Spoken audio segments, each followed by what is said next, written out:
जो 14 मार्च को जो एग्ज़ाम हुआ है फर्स्ट शिफ्ट के अंदर, उसका कंप्लीट सॉल्यूशन हम देखेंगे।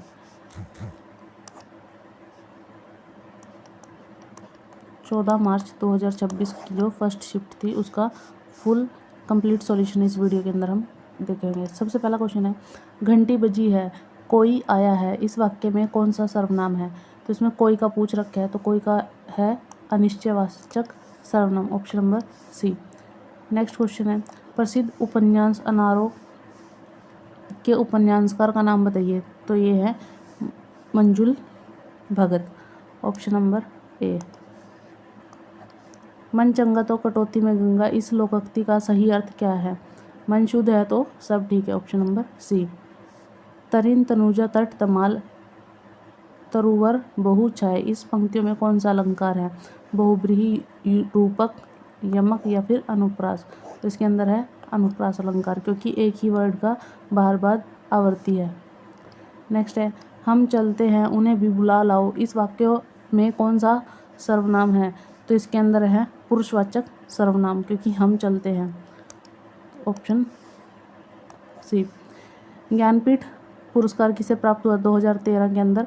ये हुआ था केदारनाथ सिंह को, ऑप्शन नंबर सी। निम्नलिखित में से कौन सा वाक्य शुद्ध है? उसने प्राणों की बाजी लगा दी, मैं नया पोशाक पहनूंगा, वह दिनों रात काम करता है, क्या आप भोजन किए हैं? तो इसके अंदर शुद्ध वाक्य पहचानना है, तो उसका होगा आंसर ऑप्शन नंबर ए। निम्नलिखित में से शुद्ध वाक्य चयन कीजिए। तुमने किया है यह सारा काम, तुमने करा है यह सारा काम, यह काम तुमने करा है, तो इसका आंसर होगा यह सारा काम तुमने किया है, ऑप्शन नंबर डी। निम्न में से किस वाक्य में विस्मयादिबोधक अव्यय का प्रयोग हुआ है? उसने बहुत दूर जाना है, वाह वाह बहुत अच्छा काम किया है राधा ने, राम और लक्ष्मण वन को चल दिए, अभी तुम रुक जाओ। तो इसके अंदर है विस्मयादिबोधक की बात हुई है, तो ऑप्शन नंबर सी। दादी जी शाम को मंदिर जाती है, इस वाक्य में कौन सा अवयव है? रीतिवाचक, स्थानवाचक, कालवाचक या परिणामवाचक? इसमें काल की बात की है, कब जाती है? शाम को, तो कालवाचक, ऑप्शन नंबर बी। नेक्स्ट है, धूप के धान काव्य के रचयिता कौन है? धूप के धान काव्य के रचयिता कौन है? गिरिजा कुमार माथुर, भवानी प्रसाद मिश्रा या भारतेंदु हरिश्चंद्र या गजानन माधव मुक्तिबोध? तो इसके आंसर है Girija Kumar Mathur, option number A. Next है, निम्नलिखित में से अशुद्ध वाक्य चयन कीजिए। उन्होंने भी मिठाई खाई है, जब भी आप आओ मुझसे मिलो, मुझे अनेक लोगों ने सलाह दी, खाली बैठने की बजाय आप काम कीजिए। इसमें हमें अशुद्ध बताना है, अशुद्ध है इसके अंदर जब भी आप आओ मुझसे मिलो, जो आप है आपके साथ कभी भी जाओ या आओ वर्ड हम यूज़ नहीं करते, तो ऑप्शन नंबर सी। इच्छा का पर्यायवाची शब्द कौन सा होता है? इच्छा का मतलब होता है लालसा करना। नेक्स्ट है, जहाँ एक वाक्य समाप्त करना है प्रश्नवाचक चिन्ह को छोड़कर और अगला वाक्य शुरू करना है, वहाँ किस चिन्ह का प्रयोग किया जाता है? पूर्ण विराम या फिर व्याख्या चिन्ह, अर्ध विराम या फिर उद्धरण? तो इसमें किया जाता है पूर्ण विराम का, ऑप्शन नंबर ए। नेक्स्ट है, निम्न विकल्पों में से यण संधि पहचानिए। पो प्लस अन, यथा प्लस एव, सु प्लस अल्प या फिर वार्ता प्लस आलाप? तो इसके अंदर है सु प्लस अल्प, मतलब स्वल्प यण संधि, जिसके अंदर अ उ प्लस अ प्लस होके क्या बन जाता है? व, स्वल्प। तो इसका आंसर होगा ऑप्शन सी। निम्न में से तत्सम शब्द पहचानिए। श्वास, आसरा, अंधा या कबूतर? तो ये होगा तत्सम शब्द श्वास, जो संस्कृत के शब्द होते हैं। यदि वर्षा अच्छी होती तो फसल अच्छी होती, इस वाक्य का काल पहचानिए।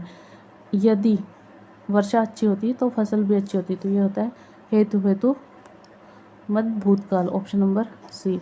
वह थककर सो गया, इस वाक्य में रेखांकित शब्द को पहचानिए। थककर, सो गया, तो थककर क्या है? क्रिया विशेषण। बाजार से 3 किलो घी लेते आना, इस वाक्य में 3 किलो कौन सा विशेषण है? तो ये है परिणामवाचक। नेक्स्ट है, वर्ष 2009 में हवा में हस्ताक्षर कविता संग्रह के लिए किस साहित्यकार को साहित्य अकादमी पुरस्कार दिया गया है? तो ये दिया गया था मंगलेश डबराल को। कालाक्षर भैंस बराबर का अर्थ निम्न में से क्या है? बिल्कुल अनपढ़, इधर उधर की बात करना, दोनों तरफ संकट या व्यर्थ समय गंवाना? तो इसका मतलब है बिल्कुल अनपढ़। सहन करने की शक्ति वाला इस वाक्यांश के लिए एक उपयुक्त शब्द का चयन कीजिए। कर्मठ, सहिष्णु, पाषाण हृदय या वितरागी। तो इसको होता है सहिष्णु।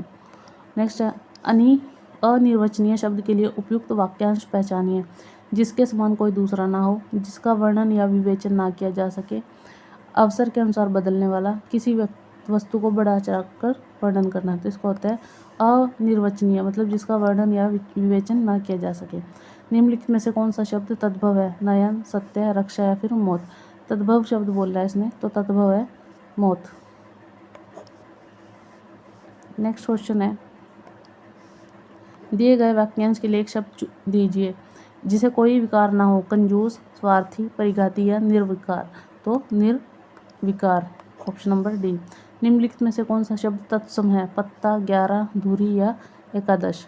इसमें से बताना है हमें। इसका आंसर होगा एकादश, क्योंकि ये तत्सम शब्द है, बाकी सारे तद्भव शब्द है। निम्नलिखित में से अनेकार्थी शब्द बताना है, कौन सा है? अर्क, छात्र, कृति या फिर निपुण। तो इसका आंसर होगा ऑप्शन नंबर ए, अर्क। अर्क के कई सारे मीनिंग हो सकते हैं, जैसे सूर्य, औषधि, रस, सार इत्यादि, इसलिए इसका आंसर होगा अर्क। नेक्स्ट क्वेश्चन है, यदि तुम गवाही ना देते तो काम बन जाता। इस वाक्य में कौन सा वाच्य है? यदि तुम गवाही दे दो तो काम बन जाएगा। तो संकेतवाचक है, तो आंसर होगा ऑप्शन सी। नेक्स्ट क्वेश्चन है, ओछे की प्रीति, बालू की भीति अर्थ की बोधक सही लोकोक्ति है। दुष्ट व्यक्ति को प्रेम अस्थिर होता है। बुरे के साथ रहने से बुराई ही मिलती है। बुरी संगत का प्रभाव अवश्य पड़ता है। आपस की फूट से सर्वनाश होना। तो इसका होता है ओछे की प्रीति, बालू की भीति, मतलब दुष्ट व्यक्ति का प्रेम अस्थिर होता है, मतलब ज़्यादा समय के लिए नहीं होगा। तो ऑप्शन नंबर ए। नीचे दिए विकल्पों में से कौन सा वाक्य समुच्चय बोधक अव्यय दर्शाता है? समुच्चय बोधक का मतलब होता है, जैसे हम इंग्लिश में प्रीपोजिशन यूज़ करते हैं, उसको बोलते हैं समुच्चय बोधक। अभी तुम रुक जाओ, सब्जी अच्छी बनी है, मीठा आम शालिनी को पसंद है, बेईमानी की थी इसलिए वह चुनाव हार गया। तो ये समुच्चय बोधक ये यूज़ हो रहा है इसलिए। तो इसका आंसर होगा ऑप्शन नंबर बी। कंप कपी छूटना मुहावरे का अर्थ है डर से शरीर कांपना, आंसू आना, पेट में दर्द होना, अपना हाल बताना। तो आंसर है ऑप्शन नंबर ए, डर से शरीर कांपना। नेक्स्ट क्वेश्चन है, न्यून शब्द में किन वर्णों की संधि हुई है? ई प्लस अ, ई प्लस ऊ या फिर ई छोटी ई प्लस ऊ, ई प्लस ए। तो इसका आंसर होगा छोटी ई प्लस ऊ, ऑप्शन बी। अवसर के अनुसार बदल जाने वाले इस वाक्यांश के लिए एक शब्द का चयन कीजिए।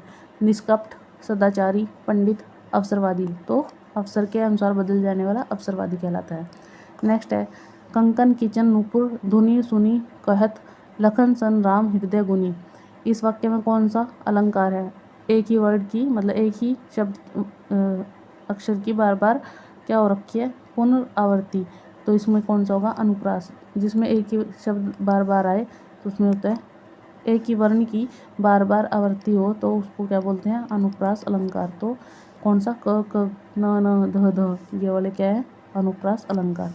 भगवती चरण वर्मा द्वारा लिखित एक चर्चित उपन्यास का नाम बताना है, कौन सा? अनामिका, गोदान, पलाश के फूल या चित्रलेखा। तो भगवती चरण वर्मा द्वारा लिखा गया जो चर्चित उपन्यास है वो है चित्रलेखा। नेक्स्ट क्वेश्चन है 36 to 40 गद्यांश प्रश्न दे रखे हैं। निम्नलिखित गद्यांश को ध्यान से पढ़िए तथा उत्तर इस गद्यांश के आधार पर दीजिए। मनुष्य जन्म से ही अहंकार का इतना विशाल बोझ लेकर आता है कि उसकी दृष्टि सदैव दूसरों की बुराइयों पर ही टिकती है। आत्मनिरीक्षण को भुलाकर साधारण मानव केवल परिच्छिद्रान्वेषण में ही अपना जीवन बिताना चाहता है। इसके मूल में उसकी ईर्ष्या दाहक दुष्वृत्ति कार्यशील रहती है। दूसरों की सहज उन्नति को वह अपनी इच्छा के वशीभूत होकर पचा नहीं पाता और उसके गुणों को अनदेखा करके केवल दोषों और दुर्गुणों को ही प्रचलित या प्रचारित करने लगता है। इस प्रक्रिया में वह इस तथ्य को भी विस्मृत कर बैठता है ईर्ष्या का दाहक स्वरूप स्वयं उसके समय स्वास्थ्य और सद्वृत्तियों के लिए कितना विनाशकारी सिद्ध हो रहा है। पर निंदा को ही शास्त्रों में पाप बताया गया है। वास्तव में मनुष्य अपनी न्यूनताओं और दुर्गुणों की ओर दृष्टि उठाकर देखना भी नहीं चाहता, क्योंकि वह पहचानने को यह प्रक्रिया बहुत कष्टकारी है। इस गद्यांश को पढ़कर हमें इन 4 क्वेश्चन के आंसर बताने हैं। पहला है, गद्यांश के दूसरे अनुसार दूसरों की उन्नति को मनुष्य क्यों नहीं देखना चाहता? क्योंकि ईर्ष्या भाव के कारण, वह दूसरों से ईर्ष्या करता है उसके कारण। ऊपर दिए गए गद्यांश में किस उपसर्ग से बने शब्दों की अधिकता है? इसमें है पर। नेक्स्ट है, गद्यांश के अनुसार अहंकार दूर करने के लिए जरूरी है आत्मनिरीक्षण करना। Option C. ऊपर दिए गद्यांश को अनुसार अहंकार के कारण मनुष्य पर क्या प्रभाव पड़ता है? तो क्या प्रभाव पड़ता है? वह स्वयं को श्रेष्ठ समझता है। गद्यांश के अनुसार स्वास्थ्य और सदाचार नष्ट हो जाते हैं ईर्ष्या के वश में होने पर, इसलिए उसके स्वास्थ्य और सदाचार दोनों नष्ट हो सकते हैं। Option B. नेक्स्ट है हमारा मूल विधि, संविधान और सामान्य ज्ञान। जीएस के क्वेश्चन है और बेसिक क्लास से रिलेटेड है। कौन सी कृषि शाखा रेशम कीट पालन के माध्यम से रेशम उत्पादन पर केंद्रित है? तो इसका आंसर है ऑप्शन नंबर पोल्ट्री, सेरिकल्चर या एपीकल्चर। तो इसका आंसर है रेशम कीट पालन के लिए सेरिकल्चर का उपयोग किया जाता है। अनुच्छेद 356 के तहत एक राज्य में राष्ट्रपति शासन को प्रारंभ करने में कितनी अवधि के लिए लगाया जा सकता है? तो राष्ट्रपति शासन 6 महीने के लिए लग सकता है। उसके बाद है भारतीय कानून के तहत एक व्यक्ति कब से किशोर नहीं माना जाएगा? जब वह 18 वर्ष का हो जाता है तो उसके बाद उसको किशोर नहीं माना जाता। श्रेया सिंघल बनाम भारत संघ 2015 मामले में सर्वोच्च न्यायालय ने आईटी अधिनियम की धारा 66A को मुख्यतः किस कारण से रद्द कर दिया? तो इसका था श्रेया सिंघल बनाम संघ मामला। इसमें मामूली डिजिटल अपराधों के लिए अत्यधिक दंड लगाया गया, न्यायिक निगरानी के बिना मानहानि के दावों को अनुमति दी, यह अस्पष्ट, अत्यधिक व्यापक था और सैद्धांतिक रूप से अनुमत प्रतिबंधों से परे अभिव्यक्ति की स्वतंत्रता को सीमित करता था। तो इसका आंसर होगा ऑप्शन सी। नेक्स्ट है भारतीय नागरिक सुरक्षा संहिता 2023 के तहत गवाहों की सुरक्षा सुनिश्चित करने के लिए कौन सी धारा जिम्मेवार है? तो यह है धारा 398। Option A. नेक्स्ट क्वेश्चन है निम्नलिखित में से कौन सा भारत के संविधान के संदर्भ में विधायी शक्तियों और शक्तियों के पृथक्करण के सिद्धांत के बीच संबंध को अच्छी तरह से वर्णित करता है? तो इन 4 ऑप्शंस में से इसका आंसर होगा संविधान विधायिका, कार्यपालिका और न्यायपालिका की शाखाओं के बीच जांच और संतुलन की प्रणाली की अनुमति देता है। तो इसका आंसर होगा option number A. Next question है मेरा निम्नलिखित में से कौन सी क्लाउड कंप्यूटिंग सेवा है? एडोब इलस्ट्रेटर या माइक्रोसॉफ्ट पावर पॉइंट या फिर गूगल ड्राइव? तो इसका है क्लाउड कंप्यूटिंग सेवा कौन सी है? Google drive. Option D. और ये तीनों जो है जो ऊपर वाले जो दे रखे हैं ये सारे के सारे एप्लीकेशन सॉफ्टवेयर हैं, एडोब, फोटोशॉप और माइक्रोसॉफ्ट पावर पॉइंट वगैरह। तो इसका आंसर होगा ऑप्शन डी। उपराष्ट्रपति अधिकतम कितने समय तक कार्यकारी राष्ट्रपति के रूप में सेवा कर सकता है? तो ये कर सकता है कम से कम 6 महीने के लिए। लोकसभा का कार्यकाल आमतौर पर कितने वर्ष का होता है? ये होता है 5 साल का। नेक्स्ट है भारत में आयकर का प्राथमिक कानून कौन सा है? तो आयकर अधिनियम 1961। Option C. नेक्स्ट है भारत की संसद द्वारा पारित 2013 का कौन सा अधिनियम प्रभावित व्यक्तियों को मुआवजा, पुनर्वास और पुनर्स्थापन प्रदान करने की प्रक्रिया की नियम निर्धारित करता है? तो ये कौन है? प्रभावित व्यक्तियों को मुआवजा, पुनर्वास और पुनर्स्थापन। तो ये करता है भूमि अधिग्रहण, पुनर्वास, पुनर्स्थापन के उचित मुआवजे और पारदर्शिता का अधिकार अधिनियम। Option C. नेक्स्ट है किस देश को लंबे सफ़ेद बादलों की भूमि के नाम से जाना जाता है? तो ये न्यूजीलैंड है जिसको लंबे सफ़ेद बादलों की भूमि के नाम से जाना जाता है।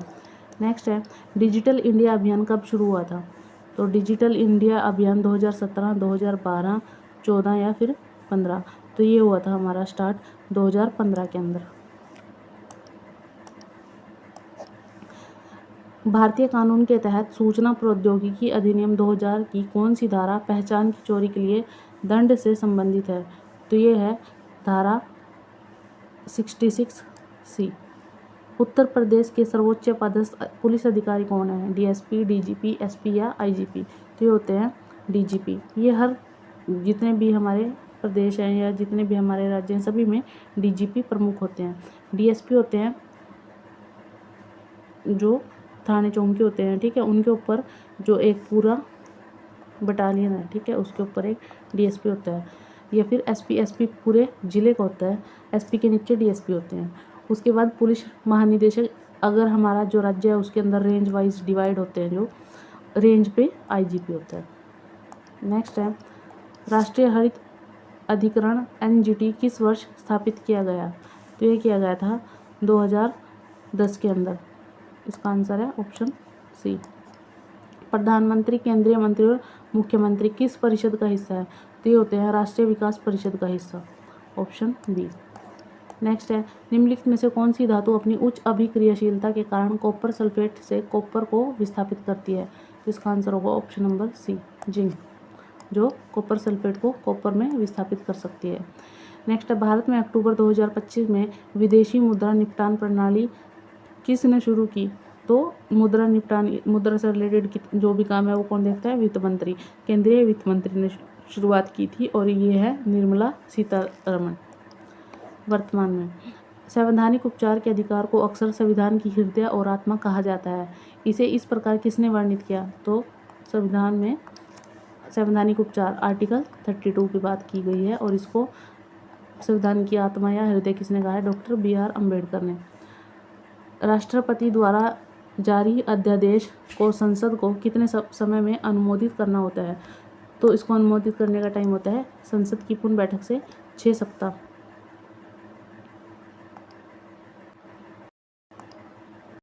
नेक्स्ट क्वेश्चन है यदि कार्यालय रिक्त हो जाता है तो नए राष्ट्रपति का चुनाव कितनी जल्दी होता है?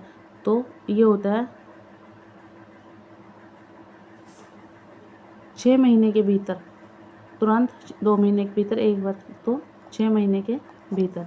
भारतीय संसद में निम्नलिखित में से किस समिति को स्थायी समिति के रूप में देखा जाता है? तो स्थायी समिति के रूप में देखा जाता है सार्वजनिक लेखा समिति को। नेक्स्ट क्वेश्चन है मानव मादाओं में निषेचन डैश में होता है? योनि, गर्भाशय, अंडाशय या अंडवाही नलिका। तो इसको बोलते हैं इंग्लिश में फिलोपियन ट्यूब। तो ये होता है डी, ऑप्शन डी।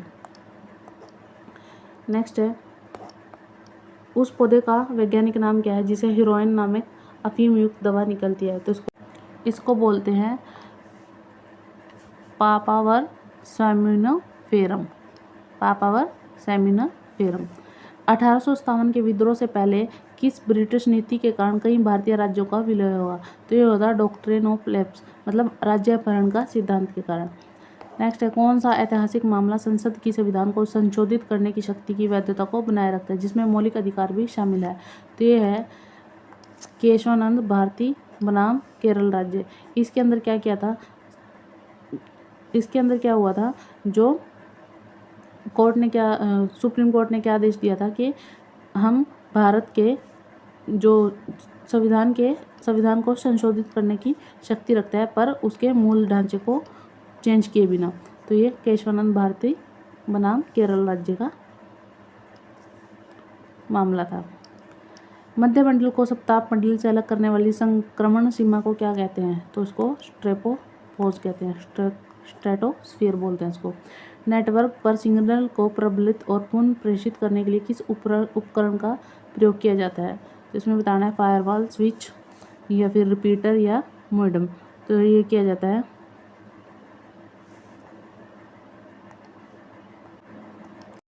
इसमें किया जाता है रिपीटर का प्रयोग, ऑप्शन सी। जो फायरवॉल होती है वो नेटवर्क सुरक्षा के लिए होती है, स्विच नेटवर्क में डाटा भेजने के लिए और मॉडेम यूज होता है इंटरनेट कनेक्शन के लिए। इसमें हमने किसकी बात की है? नेटवर्क सिग्नल को प्रबलित या पुनः प्रेषित करने के लिए, मतलब सिग्नल को मजबूत करके आगे भेजने के लिए, तो रिपीटर का काम है ये। नेक्स्ट क्वेश्चन है निम्नलिखित में से कौन सा अपराध ऐसा है जिसमें दोषी मन का प्रमाण आवश्यक नहीं है? तो ये होता है स्ट्रिक्टली लाइबिलिटी ऑफेंस, मतलब कठोर दायित्व के अपराध, ऑप्शन सी। नेक्स्ट क्वेश्चन है मेरा अखिल भारतीय सेवाओं में चयन के लिए आयोजित सिविल सेवाओं की परीक्षा में कितने चरण हैं? तो इसमें टोटल 3 चरण है, प्री, मेंस और इंटरव्यू। जो इसमें किसकी बात की है? यूपीएससी की। नेक्स्ट क्वेश्चन है नामधारी आंदोलन किस सिख परंपरा की स्थापना के बाद शुरू हुआ? ये हुआ था गुरु गोबिंद सिंह के द्वारा खालसा की स्थापना हुई थी, उसके बाद नामधारी आंदोलन। और इनके जो गुरु मतलब जिन्होंने ये शुरू किया था उनका नाम था राम सिंह। बाबा राम सिंह ने शुरू किया था ये नामधारी आंदोलन। राष्ट्रीय पिछड़ा आयोग NCBC किस मंत्रालय के अधीन कार्य करता है? तो ये करता है सामाजिक न्याय और अधिकारिता मंत्रालय के, ministry of social justice and empowerment के अधीन। नेक्स्ट है मास्ट कोशिकाओं से निकलने वाला कौन सा रसायन छींक और आंखों से पानी आने जैसे एलर्जी के लक्षण पैदा करता है? तो यह है हिस्टामाइन, ऑप्शन सी। प्रतिरक्षा प्रणाली को विनियमित करने के लिए उनकी भूमिका के लिए फिजियोलॉजी या मेडिसिन में 2025 के नोबेल सम्मानित खोज के लिए किस प्रकार की कोशिकाएं केंद्र में है? तो इनको बोलते हैं स्टेम कोशिकाएं। और ये होती हैं स्टेम कोशिकाओं का मतलब होता है जो ऐसी कोशिकाएं होती हैं जो शरीर में अलग अलग प्रकार की कोशिकाओं में बदल सकती हैं और ऊतकों की मरम्मत के लिए महत्वपूर्ण भूमिका निभाती है, उनको हम स्टेम कोशिकाएं बोलते हैं। नेक्स्ट है निम्नलिखित में से कौन सा C4 प्रकार का उदाहरण है? तो C4 प्रकार का है मक्का। गेहूं, आलू और चावल जो है वो C3 टाइप के हैं, तो ऑप्शन ए। कौन सा भारतीय पर्यावरण कानून खतरनाक अपशिष्ट के प्रबंधन के लिए हैंडलिंग को नियंत्रित करता है? तो ये करता है खतरनाक अपशिष्ट प्रबंधन, हैंडलिंग और सीमा पार आवाजाही नियम 2008। क्वेश्चन देखने से ही हमें आंसर का आइडिया लग सकता है। नेक्स्ट है वन्य जीव संरक्षण अधिनियम 1972 को किस मुख्य उद्देश्य से लागू किया गया था? तो जो ये वन्य जीव संरक्षण अधिनियम 1972 आया था इसका मतलब था वन्य जीव और इसके व्युत्पन्न उत्पादों के शिकार, तस्करी और अवैध व्यापार को नियंत्रित करना, ऑप्शन सी। नेक्स्ट है सूचना प्रौद्योगिकी अधिनियम 2000 की धारा 69A संबंधित है। तो ये किससे संबंधित है? 69A जानकारी तक सार्वजनिक पहुंच को अवरुद्ध करने के लिए निर्देश जारी करने की शक्ति, ऑप्शन बी। नेक्स्ट है संविधान का कौन सा अनुच्छेद उच्च न्यायालयों को अधीनस्थ अदालतों पर अधिकार प्रदान करता है? तो ये प्रदान करता है आर्टिकल 235, ऑप्शन ए। अब हमारे 2 सेक्शन कंप्लीट हो चुके हैं, GS का और हिंदी का। GS और हिंदी हमने कंप्लीट कर लिया। अब हमारा रह गया है मैथ्स और रीजनिंग। अब हम मैथ करेंगे। देखिए सबसे पहला क्वेश्चन है निम्नलिखित तालिका का अध्ययन कीजिए और प्रश्नों के उत्तर दीजिए। ये दे रखी है एक टेबल और इसमें हमें ऑप्शन बताने हैं। मैं सिर्फ सोल्व नहीं करवाऊंगी, सिर्फ आंसर बताऊंगी। 81 का आंसर है। इसमें क्या क्वेश्चन पूछ रखे हैं, सभी वर्षों में उपस्थित हुए कुल उम्मीदवारों के राज्य DEL में कितने प्रतिशत उम्मीदवार उत्तीर्ण हुए? तो इसमें बताना है हमें। इसमें क्या पूछ रखा है, कुल उम्मीदवारों में से राज्य DL में कितने प्रतिशत उम्मीदवार उत्तीर्ण हुए। तो सबसे पहले हमें अपीयर्ड देखने हैं कि टोटल उम्मीदवार कितने थे। तो टोटल अगर हम काउंट करेंगे जो ये दे रखे हैं, ये है DEL के 3500, 860, 9600, 760, इन सभी को काउंट करेंगे। इन सभी को अगर मैं काउंट करूं तो ये होंगे मेरे 30,220 के अराउंड। और इसमें क्या पूछ रखा है, कितने प्रतिशत उम्मीदवार उत्तीर्ण हुए, मतलब क्वालिफाइड कितने हैं। क्वालिफाइड होंगे मेरे जो ये दे रखे हैं 800, 860, 950, ठीक है, ये दे रखे हैं 860, 760, ये वाले। तो इनको मैं काउंट करूँगी अगर पास वालों को, तो ये होंगे 5,476। आप जोड़ के देख लेना, ये अपीयर्ड है, ये क्वालिफाइड है। और इसमें प्रतिशत बताना है, तो प्रतिशत बताने के लिए क्या करना पड़ेगा, इसका परसेंटेज निकालेंगे हम। तो इन दोनों इसका परसेंटेज निकालेंगे तो ये आएगा 17.50 के नियर बाय। तो ऑप्शन डी आंसर आएगा इसका। नेक्स्ट है 15,000 रुपये की 6% वार्षिक प्रतिवर्ष साधारण ब्याज पर उधार दिया गया है। 15,000 को 6% पर और 3 साल के लिए कुल राशि 17,700 रुपये प्राप्त हुए। तो ब्याज बताना है कितना है। तो हमें यहाँ दे रखा है 15,000 थे, 17,700 प्राप्त हुए, मतलब 2,700 रुपये एक्स्ट्रा मिले उसको ब्याज में। तो आंसर ऑप्शन देख के बता देना 2,700। एक दुकानदार 20 किलो बासमती चावल 50 रुपये प्रति किलो और 30 किलो सोनम सूरी चावल 35 रुपये प्रति किलो से खरीदता है। वह दोनों प्रकार के चावलों को मिलाता है और 42 रुपये प्रति किलो की दर से बेचता है। उसका कुल लाभ या हानि प्रतिशत बताना है हमें। तो इसमें आंसर देखो क्या आएगा। मान लो उसने क्या किया, पहले तो उसने क्या किया, 20 किलो बासमती चावल 50 रुपये के हिसाब से लिए, मतलब 20 किलो चावल लिए 50 रुपये के हिसाब से, तो ये बनेंगे उसके 1000 रुपये के। फिर उसने क्या लिया, 30 किलो 35 रुपये के हिसाब से, मतलब 30 किलो 35 रुपये के हिसाब से बनेंगे उसके 1050 रुपये के। ये दोनों 20 और 30 मतलब 50 किलो हो गए, कितने के बनेंगे, 2050 रुपये के। और उसने बेचे कितने पे, ये सभी 42, दोनों मिक्स करके, ये दोनों मिक्स करके 50 किलो 42 रुपये के हिसाब से बेच दिए, मतलब 50 किलो बेचे उसने 42 के हिसाब से, तो ये बनेंगे 2100 रुपये के। और ये पहले कितने के आए थे, 2050 के, और अब आए 2100 के। तो प्रॉफिट कितने का हुआ से, 2050 2100 में से घटाएंगे तो 50 रुपये का प्रॉफिट हुआ। तो आंसर आएगा 50 रुपीज़ प्रॉफिट, ऑप्शन डी। क्या आएगा, 50 रुपीज़ का प्रॉफिट, ऑप्शन डी। नेक्स्ट है, किसी वस्तु को 1500 रुपये बेचने पर अर्जित प्रतिशत लाभ उसी वस्तु को 1000 रुपये में बेचने पर हुई प्रतिशत हानि बराबर है। 30% लाभ कमाने के लिए वस्तु को किस मूल्य पर बेचा जाना चाहिए। इसके अंदर क्या दे रखा है, इसका आंसर होगा ऑप्शन बी 1625 रुपये। सोल्व करके देख लेना आप, इसका आंसर आएगा 1625 रुपये। नेक्स्ट है, 7 घंटियाँ एक साथ बजना शुरू करती हैं, 3, 5, 7, 9, 12, 15, 18 सेकंड के अंतराल पर। 42 मिनट में सभी घंटियाँ एक साथ कितनी बार बजेंगी। तो हम जब भी घंटिया वाला क्वेश्चन आता है तो हम क्या करते हैं, इन सभी का क्या ले लेते हैं, हम एलसीएम ले लेते हैं। इनका अगर हम सभी का एलसीएम लेंगे तो एलसीएम मेरा आएगा 1260 सेकंड। इन सभी का एलसीएम अगर मैं लूँ तो क्या आएगा, 1260 और 1260, और ये कितने 42 मिनट बाद, मतलब 42 मिनट को अगर हम कन्वर्ट करें, ये सेकंड है तो ये भी सेकंड में आएगा, इसको 42 मिनट को सेकंड में कन्वर्ट करूँगी तो 2560 सेकंड आएगा। और इसको अगर मैं काउंट करूँ कि कितने मिनट बाद, लेकिन शुरुआत में ये बजेंगी,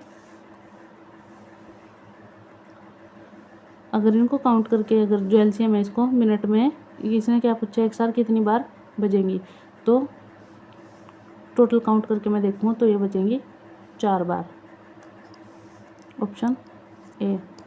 नेक्स्ट क्वेश्चन दे रखा है 0.2 इंटू, इसको सॉल्व करना है, इसको सॉल्व करके हमारा आंसर आएगा 0.03, ऑप्शन ए।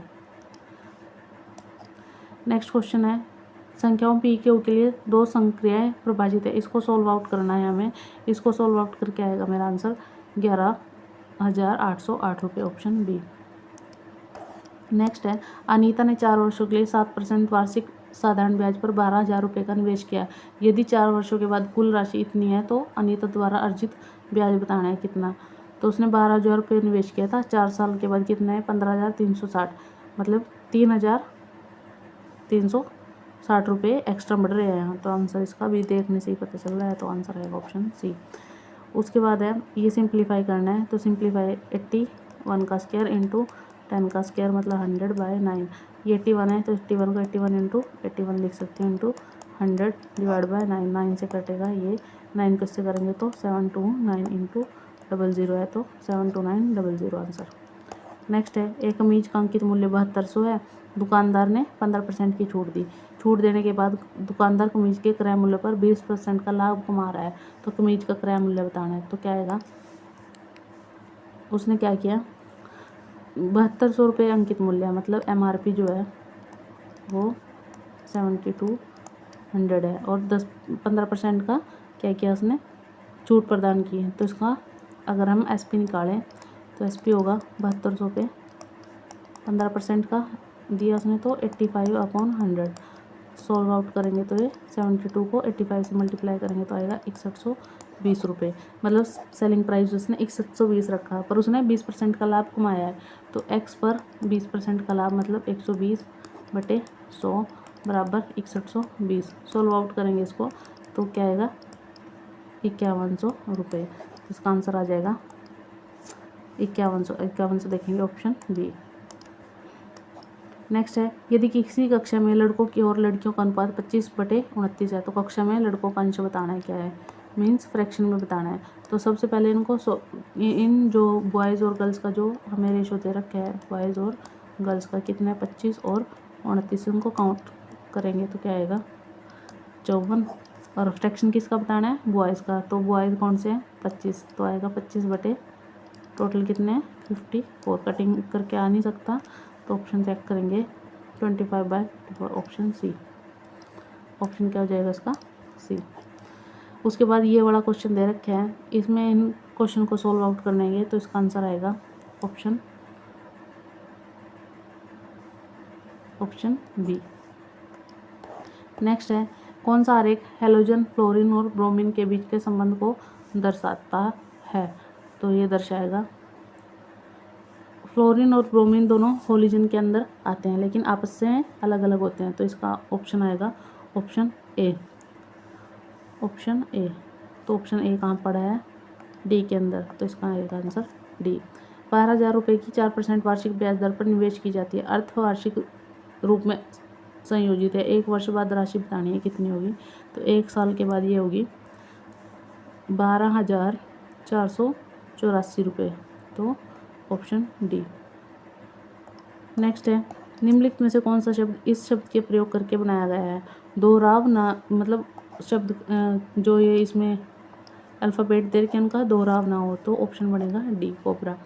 एक बल्लेबाज ने 156 रन बनाए जिसमें 5 चौके और 10 छक्के शामिल है, उसने कुल स्कोर का कितना प्रतिशत दौड़कर बनाया ये बताना है, तो कितने हैं 5 चौके, मतलब एक चौके में कितने 4 रन, 5 चौके 20 रन, तो ये बन गए उसके। फिर 10 छक्के हैं, 10 गुणा 6 मतलब 60 रन ये बन गए, मतलब टोटल 80 रन बन गए। अब उसने बनाए कितने 156, तो 156 में से कितने गए 80, तो कितने बटे 76, तो 76 उसने भाग भाग के बनाए हैं। पर उसने क्या पूछ रखा है परसेंटेज, तो आएगा परसेंटेज निकालेंगे हम, तो परसेंटेज निकल जाएगी 76 और 156 की, तो परसेंटेज निकालेंगे अगर तो आएगी 48.72%, ऑप्शन डी। 7 सेंटीमीटर त्रिज्या 24 सेंटीमीटर ऊंचाई वाला एक ठोस बेलन को पिघलाकर शंकु में डाला जाता है, मतलब एक ये दे रखा है बेलन, इसमें क्या होती है ये त्रिज्या और ये इसकी हाइट, ये त्रिज्या 7 सेंटीमीटर और हाइट कितनी है 24 सेंटीमीटर, इसको पिघला के अब हमने क्या बना दिया शंकु, और ये इसकी हाइट होती है, ये त्रिज्या होती है और ये इसकी स्लांट हाइट मतलब तिर्यक ऊंचाई होती है, इसको बना दिया। अभी इसमें ये पूछ रखा है कितने शंकु बनाए जाएंगे। जब भी इस टाइप के क्वेश्चन आते हैं तो इनका हम इसका भी वॉल्यूम निकालेंगे और इसका भी, जो ये वाला वॉल्यूम होता है बड़े वाला जिससे चीज़ को दूसरी चीज़ में कन्वर्ट किया जाए उसके वॉल्यूम से हम क्या कर सकते हैं डिवाइड कर देते हैं, तो इसका निकालेंगे दोनों का। जिसका वॉल्यूम होता है इसके वॉल्यूम का फॉर्मूला होता है सिलेंडर का πr²h, और इसको होता है कोन का, इसको कोन बोलते हैं 1/3 πr²h। तो इसमें सोल्व आउट करेंगे, तो सोल्व आउट करके इसका आंसर आएगा 9 शंकु, मतलब इसको बेलन का वॉल्यूम निकालेंगे आयतन और शंकु का आयतन निकालेंगे, उससे डिवाइड करेंगे तो इसका डिवाइड करके आएगा 9 कौन सा, मतलब 9 शंकु बन सकते हैं। निम्नलिखित में से कौन सा विकल्प कहानी पुस्तक और चरमोत्कर्ष के बीच में संबंध दर्शाता है, तो इसका आंसर होगा ऑप्शन जी, मतलब ये है, तो जी देखेंगे कहाँ है बी के अंदर, ऑप्शन बी। नेक्स्ट है ये श्रृंखला दी गई है, इसमें ये बताना है इसमें क्या आएगा, तो इसका आंसर आएगा option number B, option C आएगा इसका HIT। नेक्स्ट क्वेश्चन है ए और बी क्रमश 24,000 16,000 निवेश करके व्यवसाय शुरू करते हैं। 6 महीने बाद सी आता है 20,000 रुपये लेके, और बाद में व्यवसाय के 2 साल बाद उसका लाभ हुआ है 55,000, लाभ में बी का हिस्सा बताना है। तो इस टाइप के क्वेश्चन में क्या करते हैं हम, देखिए ए का लिखेंगे पहले, ए कितना लगा रहा है 24,000 और कितने आए 2 साल के लिए मतलब 24 महीने के लिए। फिर बी का देखेंगे, बी कितना लगा रहा है 16,000, ये भी 24 महीने के लिए। सी 6 महीने बाद आया, मतलब 6 महीने 6 निकाल देंगे इसमें से, मतलब 20,000 लगा रहा है सी, और 18 महीने के लिए, मतलब 6 महीने बाद आया ना तो 18 महीने के लिए। इनको सोल्व आउट करेंगे, तो सोल्व आउट करके इसका तो आएगा 5,700 कितना हज़ार, इसका आएगा 3,84,000, इसका आएगा 36 इतना। तो इनको सोल्व आउट करेंगे तो इनका रेशो निकलेगा 576, 384 और 360। सोल्व आउट करेंगे तो क्या आएगा 24, 16 और 15। पैसे कितने थे 55,000। 55,000 को अब इनसे डिवाइड करेंगे तो बी की वैल्यू आ जाएगी, एक का हिस्सा निकालेंगे तो बी की वैल्यू आएगी 16,000। तो आंसर आएगा इसका डी, ऑप्शन डी। मैंने थोड़ा बता दिया कि किस टाइप से करना है। नेक्स्ट है 72 किलोमीटर प्रति घंटे की से चलने वाली एक ट्रेन 200 मीटर लंबे प्लेटफॉर्म को पार करने के लिए 120 सेकंड का समय लेती है। लंबाई ज्ञात करनी है। तो देखिए क्या होगा इसके अंदर, स्पीड देखेंगे, स्पीड कितनी है 72 किलोमीटर पर आवर। टाइम कितना ले रही है वो, और 200 टाइम ले रही है 120 सेकंड, ये किलोमीटर पर आवर में है। तो डिस्टेंस कवर करेगी वो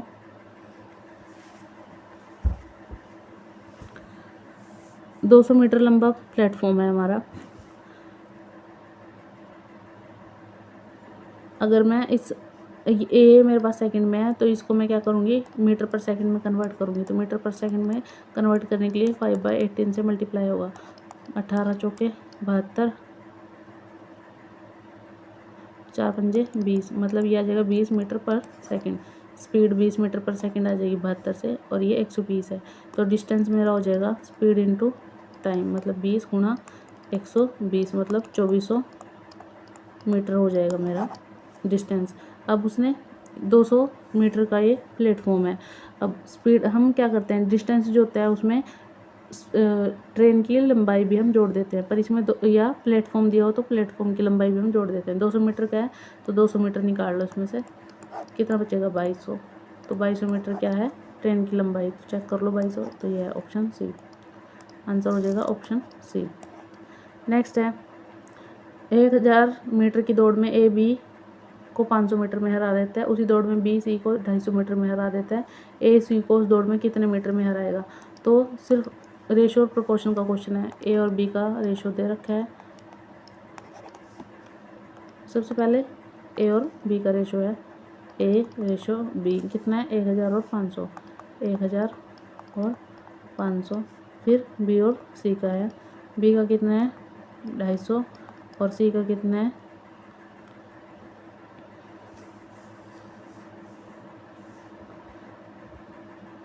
तो ये हमें कन्वर्ट करना है ए और बी का, बी और सी का। सी का कितना है इन द सेम रेस, उसी रेस के अंदर। तो इनको सॉल्व आउट अगर मैं करूँ तो सॉल्व आउट करके इसमें पूछ किसका रखा है, ए सी को कितने में हराएगा। तो इसका आंसर आएगा सीधा ऑप्शन सी 625 मीटर। इसको अगर हम रेशो के अकॉर्डिंग सोल्व करेंगे तो उसके बाद ये क्वेश्चन है, इसको सोल्व आउट करना है। इसको सोल्व करके हम आंसर आएगा मेरा ऑप्शन बी 75। ये क्वेश्चन कंप्लीट सॉल्यूशन में इसलिए नहीं करा रही क्योंकि एक सिर्फ आंसर की चेक करने के लिए एक वीडियो है। एक विद्यालय में कुछ विद्यार्थी हैं, इनका बताना है हमें कि किस किसका संगीतकार, गायक और म्यूजिशियन वगैरह ये दे रखे हैं। दिए गए आरेख में कितने छात्र केवल संगीतकार है, गायक नहीं, इसका बताना है हमें वेन डायग्राम के अंदर। देखो ओनली म्यूजिशियन, म्यूजिशियन कितने हैं ओनली, ये है 15 और ये नीचे वाले 18, ये तो कितने हैं 33। और पूछ क्या रखा है, ये संगीतकार ही पूछ रखा है, गायक नहीं। ये जो जितने भी हैं ये पूरा ये वाला सर्कल गायक का है, ये और ये काउंट करेंगे तो ऑप्शन बी आएगा। नेक्स्ट है कियारा अपने शुरुआती बिंदु से उत्तर में 25 मीटर चलती है, फिर वह दाएं मुड़ती है और 30 मीटर चलती है, फिर वह मुड़कर 10 मीटर और चलती है, अब अंत में वह बाएं मुड़ती है। पश्चिम की ओर 30 मीटर चलती है, अब शुरुआती बिंदु से कितनी दूर है। तो इसका आंसर बताना है हमें। तो इसका आंसर आएगा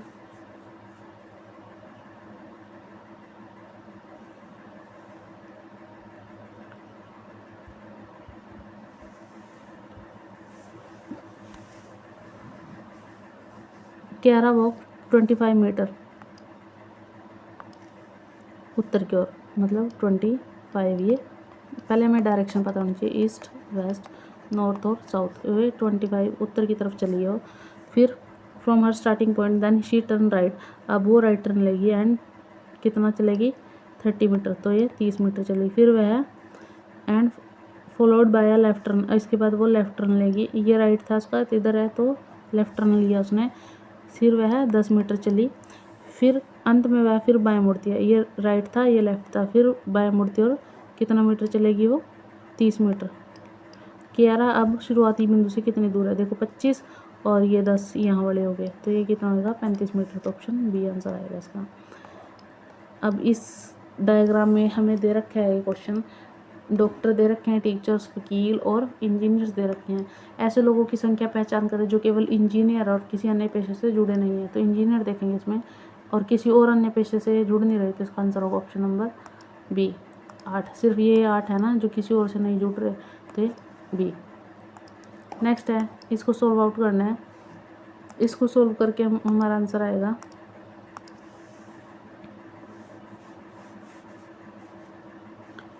अगर मैं इसको सोल्व करूँ 50 23, सबसे पहले अंदर वाली ब्रैकेट सोल्व करेंगे हम, जो ये 5 वाली है। 5 प्लस 9 गुणा 2, 9 दूनी 18 और 5 18, 19 20 21 22 23, 23 में से 19 गए, 20 21 22 23, 4 को डिवाइड करेंगे, 4 डिवाइड करेगा 12 को, तो 3 आएगा। 20 में 23 में से 3 गए 20, और 50 में से 20 गए, कितना बचेगा 30। Option D. निम्न में से इस अकोमोडेशन शब्द के अक्षरों से बने अक्षर को दोहराए बिना नहीं बना सकते, तो इसका बनाना है हमें, तो ये इसका बनेगा कमांड, ऑप्शन ए। नेक्स्ट है, इस अनुक्रम को देखना है हमें। Refer the following sequence of character as respond the question that follow. बाएं छोर से दूसरे वर्ण के दाईं ओर 8वां वर्ण क्या है, बाएं छोर से means what is the 8th character of the right of the 2nd character of the left and. देखो पहले ये तो होता है हमारा,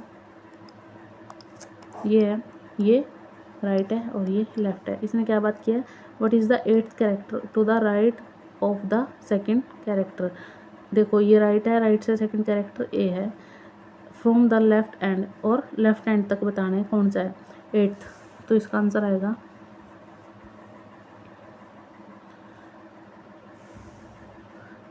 क्या पूछा है इसने, कैरेक्टर के बारे में बात किया, तो यहाँ से चेक करेंगे हम, तो कौन सा आएगा 1 2 3 4 5 6 7 8, ये तो 8वें नंबर पे आएगा जेड।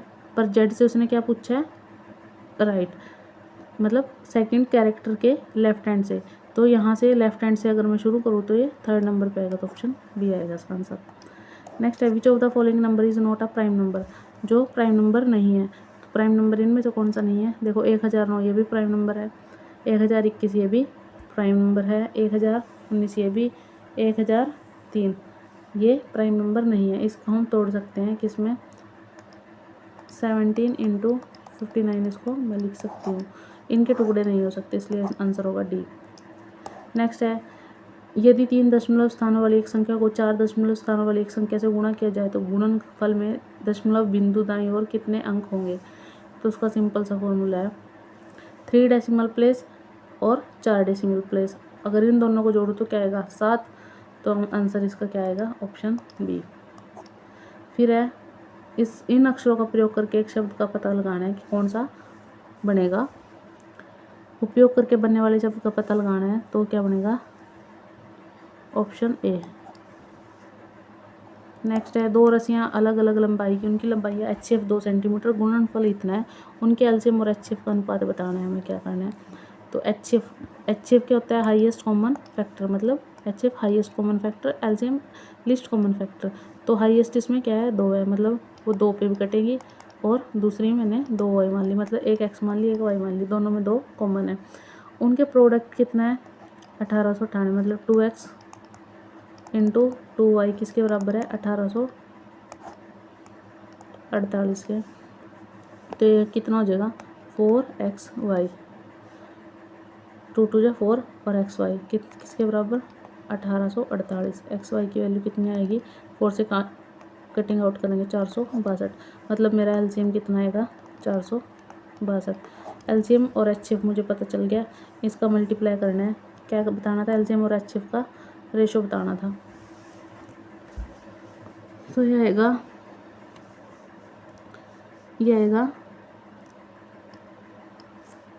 एलसीएम और HCF। एलसीएम आया 462 और HCF हमें दे ही रखा था 2, तो चेक कर लेंगे।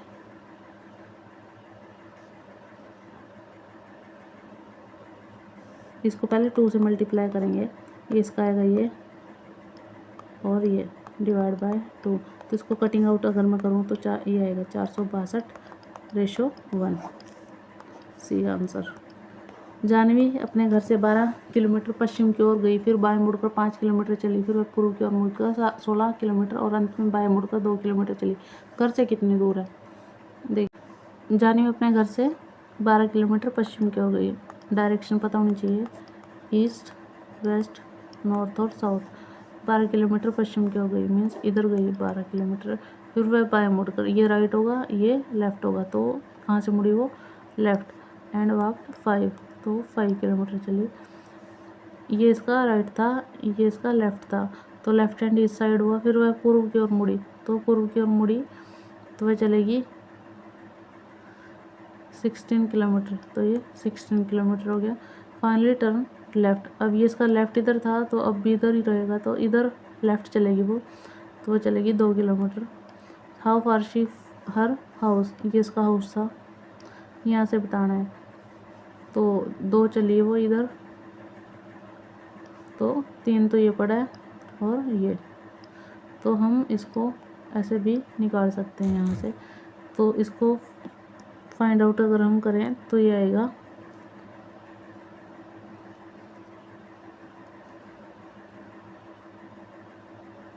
4 किलोमीटर और ये 3 किलोमीटर, तो इसको भी मैं 3 मान सकती हूँ। तो ये एक ट्रायंगल बन गई, तो इसका शॉर्टेस्ट डिस्टेंस अगर मैं निकालूँ 4 का स्क्वायर प्लस 3 का स्क्वायर करके, तो आएगा 16 + 9 = 25। 25 का रूट आउट करूँगी तो मैं क्या आएगा 5, तो आएगा बी। नेक्स्ट है, पंपा दक्षिण दिशा की ओर मुँह करके खड़ा हुआ है, 225 दक्षिणावर्त घूमता है, 90 डिग्री वामावर्त घूमता है और 225 वामावर्त घूमता है। अब वह किस दिशा की ओर मुँह करके खड़ा है? ये डायरेक्शन दे रखी है अभी, क्लॉकवाइज और एंटी क्लॉकवाइज। दक्षिणावर्त बोलते हैं हम क्लॉकवाइज, इसको बोलते हैं क्लॉकवाइज और इसको बोलते हैं एंटी क्लॉकवाइज।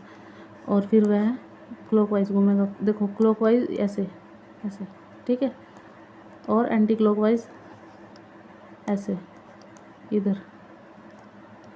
तो अब वह दक्षिण की ओर मुँह करके खड़ा है, ये है ईस्ट, वेस्ट, नॉर्थ और साउथ, इधर मुँह करके खड़ा है, यहाँ से वो 225 डिग्री घूमेगा।